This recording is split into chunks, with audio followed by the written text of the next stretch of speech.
So 350 crore rupees invested in AI, robotic dog को एक national stage पे लेके आना, और एक यूनिवर्सिटी अपने आप को एआई में लीडर बता रही है। तो आज के वीडियो में हम इस पे बात करेंगे, क्या ये एक मार्केटिंग है, क्या ये एक इनोवेशन है, या ये एक कस्टमाइज प्रोडक्ट है। So welcome back to the non tech engineer guide. हम यहाँ पे किसी पे अटैक करने नहीं, हम सिर्फ ये जानने आए कि कैसे इंडिया में एजुकेशन इंस्टीट्यूट और यूनिवर्सिटी आजकल मार्केटिंग करते हैं इस एआई की एरा में। तो अभी फिलहाल इंडिया में एक ग्लोबल लेवल पे इंडिया में एआई समिट चल रहा है, जिसमें पूरी दुनिया से लोग इंडिया में आ रहे हैं उस ग्लोबल समिट को, उस एआई ग्लोबल समिट को अटेंड करने के लिए। बड़े बड़े लीडर जैसे सुंदर पिचाई, सैम ऑल्टमैन और भी कई कंट्रीज के बड़े बड़े लीडर, उनके प्रेसिडेंट यहाँ पे आ रहे हैं। तो इसी दौरान एक इंसिडेंट होता है गलगोटिया यूनिवर्सिटी के साथ। गलगोटिया यूनिवर्सिटी ने वहां पे एक अपना स्टॉल लगाया था, और उस स्टॉल में वो अपने इनोवेशंस और अपने प्रोडक्ट्स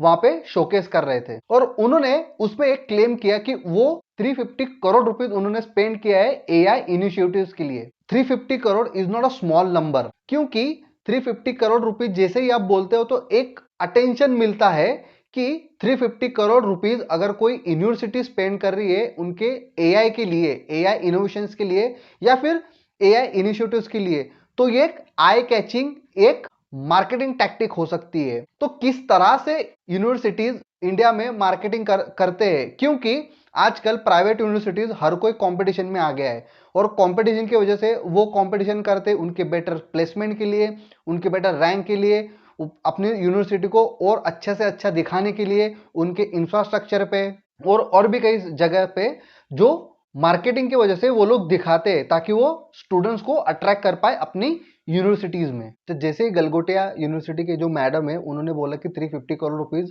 हमने एआई के लिए इन्वेस्ट किए, तो सबसे पहले हमें दिमाग में ये आना चाहिए, क्योंकि जैसे ही हम 350 करोड़ रुपीस सुनते हैं तो हमें ऐसा लगता है कि ओहो, यूनिवर्सिटी बहुत ही ज्यादा अग्रेसिव है अपने एआई इनोवेशंस को लेके, या फिर वो लोग एआई के लिए बहुत अच्छे अच्छे इनिशिएटिव ले रहे हैं ताकि स्टूडेंट को उसका फायदा हो। लेकिन एक 2 मिनट पॉज लेके आप पहले ये सोचो कि क्या वो 350 करोड़ रुपीस सच में एआई इनोवेशन के लिए गए हैं, या फिर वो इंफ्रास्ट्रक्चर में ज्यादा खर्च हुए हैं। क्योंकि इंफ्रास्ट्रक्चर ज्यादा अच्छा बनाएंगे तो वो ज्यादा लोगों को वो दिखा पाएंगे, वो मार्केटिंग के लिए और ज्यादा अच्छा हो पाएगा। क्योंकि अच्छी लैब बनाना,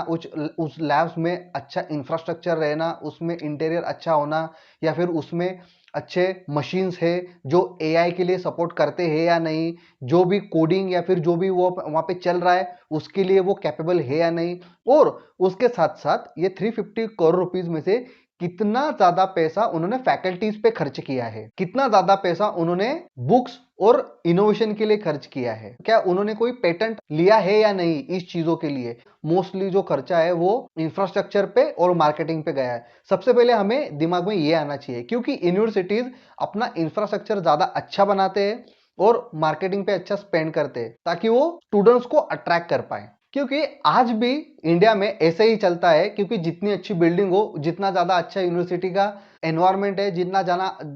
ज्यादा अच्छा यूनिवर्सिटी का कैंपस दिखेगा, उतना ही ज्यादा हम लोग या फिर लोग रेडी हो जाएंगे स्पेंड करने के लिए। तो 350 करोड़ में से अगर सिर्फ 300 करोड़ वो बिल्डिंग बनाने में और इंफ्रास्ट्रक्चर बनाने में खर्च कर दिए, तो 50 करोड़ में उन्होंने क्या ही इनोवेशन कर लिया होगा। सबसे पहले आपके दिमाग में ये वाला क्वेश्चन आना चाहिए, क्योंकि यूनिवर्सिटी को देख के जो भी परसेप्शन बनेगा, उस परसेप्शन के बेस पे ही, उस मार्केटिंग के बेस पे ही उनके पास स्टूडेंट्स आएंगे। ऊपर से उन्होंने उस एआई समिट में एक रोबोटिक डॉग बताया, जो रोबोटिक डॉग उन्होंने क्लेम किया है कि वो उन्होंने डेवलप किया है, इन हाउस डेवलप किया है। लेकिन अब ये ग्लोबल समिट थी, दुनिया भर से लोग उसको देख रहे थे, दुनिया भर से वहां पे लोग आ रहे थे, लोग बहुत इजीली उसको गूगल कर सकते थे, लेकिन फिर भी मैडम ने सोचा नहीं, और मैडम ने बोला कि वो हमने डेवलप किया है। और जबकि वो सेम प्रोडक्ट, वो सेम रोबोडॉग चाइनीज मार्केट में 2 से 3 लाख रुपए में अवेलेबल था, और वो भी 2 या 3 साल पहले ऑलरेडी। तो हमारे दिमाग में उस टाइम पे भी ये क्वेश्चन आना चाहिए था, क्या स्टूडेंट ने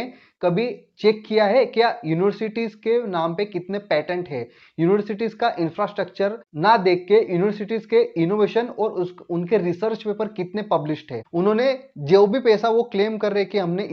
इतना करोड़ रुपीस एआई पे स्पेंड किया है, क्या वो कितने सालों में स्पेंड किया है, over the period of time कितना उन्होंने एआई में स्पेंडिंग बढ़ाया है, किस तरह से उन्होंने ईयर ऑन ईयर उस स्पेंडिंग को बढ़ाया है, कहां पे उन्होंने ज्यादा खर्चा किया है। और ये यूनिवर्सिटीज इसको आपको ये बहुत जल्दी से इस डेटा देंगे नहीं, ये डेटा इजीली अवेलेबल भी नहीं होता है। अब उन्होंने ये बोल तो दिया कि उन्होंने वो इन हाउस डेवलप किया और फिर बाद में फिर बाद में वो उन्होंने कहा कि नहीं, हमने तो वहां से वो प्रोक्योर किया था, हमने इंपोर्ट किया था ताकि हम हमारे बच्चों को, हमारे स्टूडेंट्स को बता सके how the AI is working और इनोवेशंस के बारे में बता सके। उन्होंने बाद में ये बोला। लेकिन क्या आपके दिमाग में ये क्वेश्चन आया कि क्या उन्होंने पूरा हार्डवेयर वहां से इंपोर्ट किया है, या सिर्फ कई बार क्या होता है कि एक मशीन हम लोग इंपोर्ट तो कर लेते चाइना से या फिर कहीं से भी, एक मशीन तो हम ले आते और फिर उस मशीन को अपने हिसाब से कस्टमाइज करते हैं, अपने हिसाब से उसको कोडिंग बनाते हैं उसका, और रिक्वायरमेंट के हिसाब से उसको कस्टमाइज करते हैं। लेकिन यहाँ पे उन मैडम ने ऐसा कुछ भी नहीं बोला, उन्होंने सीधा बोला कि हमने वहां से लेके आए। क्योंकि अगर चाइनीज मार्केट में वो प्रोडक्ट्स व्हाइट लेबलिंग भी करते हैं, तो व्हाइट लेबलिंग क्या है कि वो प्रोडक्ट आपको दे देंगे, आप उस प्रोडक्ट पे अपना स्टिकर लगा के आप आगे बेच सकते हो, इसको बोलते हैं व्हाइट लेबलिंग। तो क्या वहां से उन्होंने यहाँ पे ला के उसको सिर्फ यूनिवर्सिटी का टैग लगा के अपना प्रोडक्ट बोल दिया? तो ये एक फिर से सोचने वाली बात है। ऊपर से एक एआई समिट चल रही है, हम टेक्नोलॉजी पे ऊपर बात करने वाले हैं, वहां पे टेक एंथुसियास्टिक लोग आने वाले हैं, बड़े बड़े टेक कंपनी के सीईओ है, बड़े बड़े टेक कंपनी के मैनेजर्स है, बहुत सारे लोग हैं। और वहां पे वो लोग आने जो टेक्नोलॉजी को समझते हैं या फिर टेक्नोलॉजी में इंटरेस्ट रखते हैं। और उन मैडम ने कहा कि मैं टेक्नोलॉजी की बैकग्राउंड से नहीं हूं और मैं मैनेजमेंट के बैकग्राउंड से हूं। तो सबसे पहले ये एक, मुझे ऐसा लगता है कि ये एक ब्लंडर है, क्योंकि आपको कोई अगर टेक्नोलॉजी किसी को समझानी है तो आपको वहां पे एक टेक्निकल बंदा होना चाहिए जो आपको छोटी छोटी चीजें वहां पे बताए, ना कि मैनेजमेंट वाला मार्केटिंग वाला बंदा वहां पे हो। क्योंकि यूनिवर्सिटी ने वही सोचा कि हम, मतलब यूनिवर्सिटी को वैसे ही लगा होगा कि यहाँ पे मार्केटिंग कर देंगे और हो जाएगा, लेकिन नहीं होता है गाइज। क्योंकि वहां पे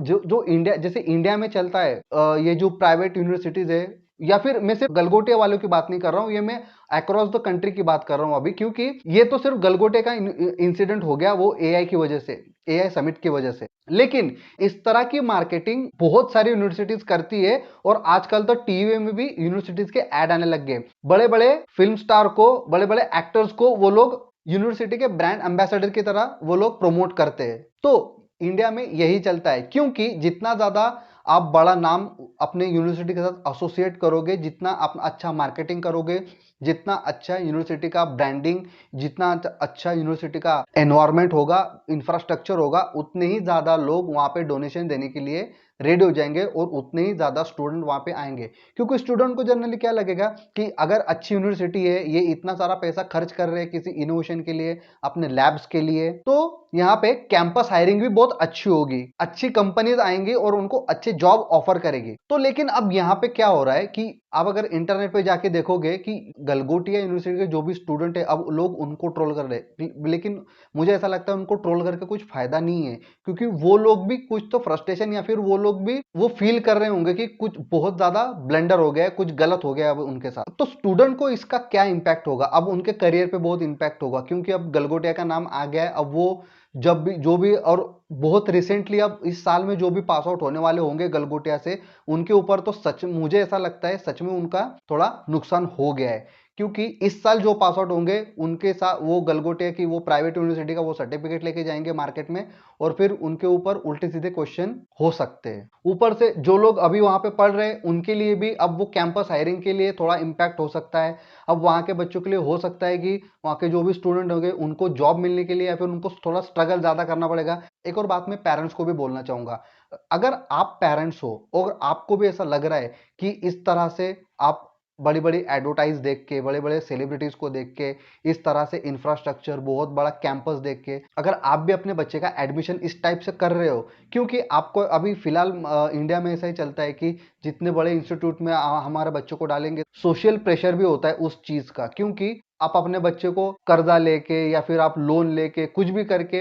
हम बड़े से बड़े इंस्टीट्यूट में, बड़े से बड़े कॉलेज में एडमिशन करवाते हैं और ये होता है। तो अगर आप पेरेंट्स हो तो आप सबसे पहले यूनिवर्सिटी को ये चीजें पूछो कि आपने क्या किया है, क्या आपके नाम पे कोई पेटेंट अवेलेबल है। अगर यूनिवर्सिटी क्लेम कर रही है कि हम इनोवेशंस करवाते हैं, इनोवेशंस हमारे यहाँ पे इतना है, तो डेफिनेटली उनके नाम पे कितने पैटर्न्स है वो देखो, उन्होंने उन्होंने कितने रिसर्च पेपर पब्लिश किए वो देखो, वो सोचो, उनसे पूछो कि आपकी यूनिवर्सिटी के रिसर्च पेपर मुझे कहाँ मिलेंगे, कैसे दिखेंगे, किस किस किस किस टॉपिक्स पे उन्होंने रिसर्च पेपर पब्लिश किए, उन रिसर्च पेपर्स का इम्पैक्ट क्या है, एक इम्पैक्ट नंबर आता है उन रिसर्च पेपर का। तो इस तरह से उन लोगों को पूछो, उनसे ये सवाल पूछो। किसी भी रैंडम यूनिवर्सिटी में, किसी भी यूनिवर्सिटी की सिर्फ बिल्डिंग और इंफ्रास्ट्रक्चर देख के वहां पे एडमिशन मत लो, क्योंकि अगर ऐसा इंसिडेंट वापस होता है दूसरे यूनिवर्सिटी के साथ तो ये निगेटिवली आप ही के करियर को, आप ही के बच्चों के करियर को इम्पैक्ट करेगा। और ये तो एआई समिट की वजह से उस यूनिवर्सिटी का कुछ सच सामने आ गया, उस यूनिवर्सिटी का ये जो वो भी बता रहे थे या फिर जो भी वो कर रहे थे वो सच सामने आ गया। ऐसे कितनी सारी यूनिवर्सिटीज और कितने सारे स्कूल भी आजकल करते हैं।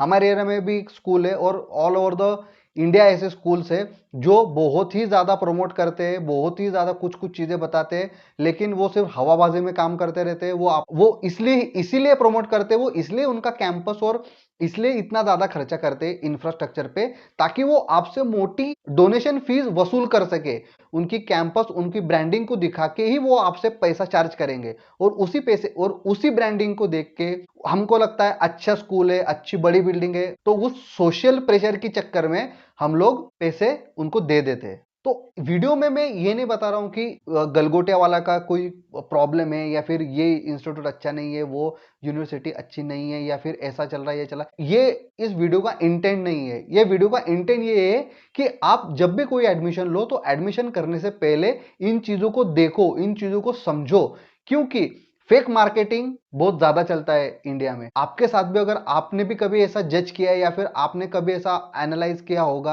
या फिर आपके साथ कभी ऐसा इंसिडेंट हुआ होगा,